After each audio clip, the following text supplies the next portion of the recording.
Walang silbi lahat ng skincare nyo and supplements nyo if you love drama and toxicity. Kasi guys, pag lagi nyo hinahanap-hanap yung mga topics na love and relationships, mga topics na related sa heartbreak, sa paghahabol ng lalaki, mga ganyan. Okay? Kahit anong ganda ng skincare mo, kahit na anong ganda ng supplement mo, kung toxic yung mga gusto mong topics, toxicity will always find you. Okay? So if you like to really change your game when it comes to the glow up, you have to change your inner world as well, not just your outer world. Kasi yung aura, hindi siya nabibili. Binubuo siya. It's built. And maraming babae, ayaw nilang aminin yun na they're stuck in a certain era of topic. Hindi sila makamove on from that. Sa glow up, marami kang mapapansin na changes, especially if you're already aging towards the 40s or 40s like me, okay? And mas magastos ang glow up dahil may mga kailangan kang i-maintain or kumbaga may mga kailangan kang products na bilhin. For example, for me, etong problema ko lagi, yung white hair ko. So wala akong problema sa wrinkles kasi collagen, alagang collagen yan ng 20 years, okay? Pero sa hair dye ng white hair, so black na black yung hair ko, 'di ba? Pero itong hair ko na 'to hindi ko siya dinaday, yung dinaday ko lang yung dito.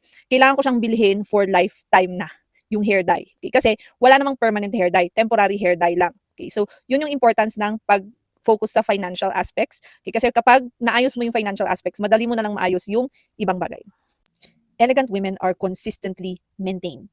Yes. So, alam nyo, kahit gaano kakaganda, kahit gaano genetically blessed, if wala kang maintenance na tinatawag natin, meaning yung mga skincare, supplements, is mawawala yung pagka-elegant mo. Okay? Ganon din sa mga elegant na babae talaga. It's not about being lucky. It's not just about being lucky or born to be genetically blessed. Pero meron kasing element ng consistency. Yung consistency lang nag invest sa kanilang mga sarili, consistent silang nag invest sa skincare, consistent silang nag invest ng oras sa exercise, consistent silang nag-aaral at natututo para pagandahin ang buhay nila. Meaning, they are consistently maintained. Okay? So, lagi kong sinasabi na kahit gaano ka kaganda, kahit gaano ka blooming, kapag hindi mo ginagawa yung mga routine na nagpapaganda sa'yo, mawawala din yan. This is why maintenance is super, super important. Elegance is tested during stress and discomfort. Matetest mo kung gaano ka ka-elegant at kung gaano ka mag-respond during very stressful situations. So, hindi mo siya matetest talaga kung okay ka. Okay? Kasi madali kang maging elegant kung okay ka eh, 'di ba? Kung maganda at umaayon ang panahon sa'yo is madaling maging elegant, madaling maging calm, madaling maging graceful. Pero yung napanood ko, sabi niya is, you can only test how elegant you are during very, very stressful situations. Because it's not just how you look that matters, but also how you respond that matters. Okay, kaya napansin nyo is, kontrolado na rin pati yung how I respond even to people who don't like me, controlled na siya. Okay, kasi natuto na ako kung paano maging kalmado, kung paano i-handle yung sarili ko, especially in a stressful situation. So that's what elegance is all about. It's not just about looking good during the good times, but looking good during the bad times too. Change is the only permanent thing in this world. And yes, we have the capacity to reinvent ourselves, to change ourselves for the better. Meron tayong kapasidad na baguhin ang ating buhay at ang ating even our pagkatao, you know? So we all may make mistakes as a human being. May mga pagkakamali tayo, may mga pangit tayong nagawa sa buhay natin. Meron din tayong kakayahan para itama ito at maging mas mabuting tao dito sa mundo. So kung ako sa inyo guys, kung meron man kayong mga dapat baguhin sa sarili nyo, be self-aware about it and you can do it. Okay? So kung ako sa inyo, start nyo na ang inyong ang new you, reinvent yourself, kumbaga, don't be afraid to change.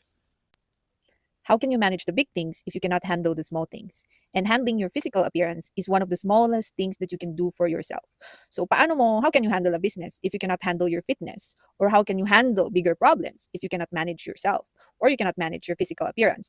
Kasi sa physical appearance, guys, kailangan ng disiplina dyan. So kailangan mo ng patience dyan. Kailangan mo ng investments dyan. So kung yung mga maliliit na investments ay hindi mo kayang gawin, how can you handle the bigger things in life, the bigger challenges in life, o yung mga mas malaki, mas mataas pa, at mas mahirap na dapat mong gawin sa buhay mo? So, if you cannot handle the small things, how can you handle the big things? And handling your physical appearance or managing your physical appearance is one of the smallest things you can do first for yourself. Totoo to. Honestly, ang swerte ng mga babae ngayon or ng mga buyers ngayon kasi ang affordable ng mga pampaputi, pampaganda compared noon nung panahon namin. You know, so mga early 2000, ganyan, 1990s, wala ka naman talagang choices masyado talaga sa pagpapaganda. Talagang it's either punta ka sa derma or yun, bibilhin mo yung mga tig 2,500, 3,500 kasi walang competition. So, ilan lang naman usually foreign brands pa. So, pahirapan pa mag-order, wala namang e-commerce, ganyan. So, ang swerte ng mga ano ngayon na mas affordable yung pampaganda. Kaya wala ka ng excuse talaga kung hindi ka pa gumanda sa panahon ngayon. Kasi nga, honestly guys, totoo yung sinabi mo, mura na magpaganda ngayon compared noon.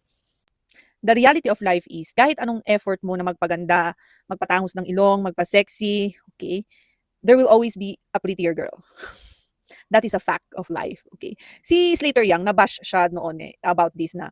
Kasi nga men are visual creatures. Tapos ano daw masasabi niya sa mga lalaki na tumitingin sa iba kahit may asawa na. And he said it's normal, okay? And it's something that also Richard Poon tells to his wife Maricar na may mga crush siya na ibang babae, na nagagandahan siya, na pripritihan siya. Kasi totoo naman that there will always be someone better than your partner, okay? There will always be someone prettier. There will always be a girl who's younger na walang effort pero maganda, hindi kailangan magpa-rhinoplasty, hindi kailangan magpa-retoke pero maganda, okay? Or hindi kailangan mag-effort because they are already genetically gifted, okay? And that is the truth about beauty. This is why I always tell women, beauty will open doors for you, but it's not gonna keep the doors open. You gotta have something else, okay? And a lot of women don't work on those things, kasi hindi siya mabibili sa online shopping. Hindi kasi siya mabibili na, okay, hindi siya mabibili, like, um, hindi mo siya mabibili kahit saan. You need to develop it and you need to work hard for it to build your character, to improve your mind, to improve yourself, aside from, of course, the beauty aspects. Don't just work on your physical appearance. You also need to build your character, your personality.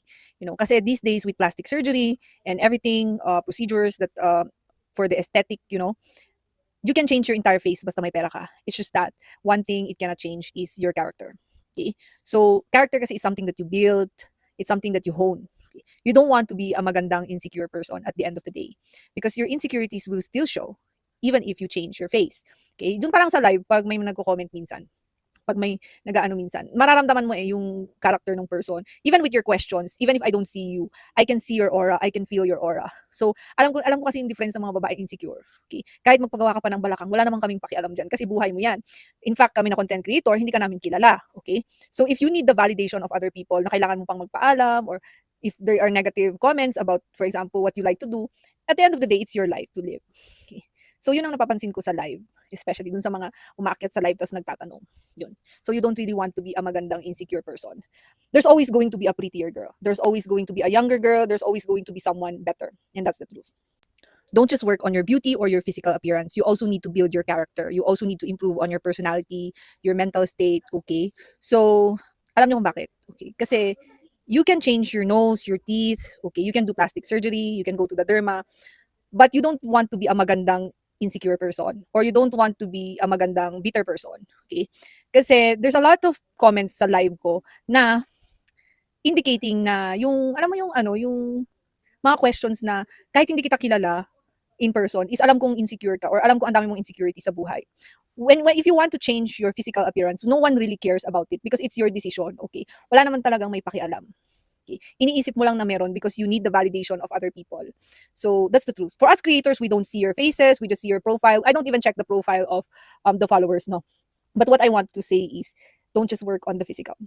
Okay? Because if you work on the physical and you don't have a good mental state or you did not build your character, you're just going to be a magandang insecure person. There's always gonna be someone prettier, sexier, younger. There's no shortage of beautiful women in this world. And that is the truth.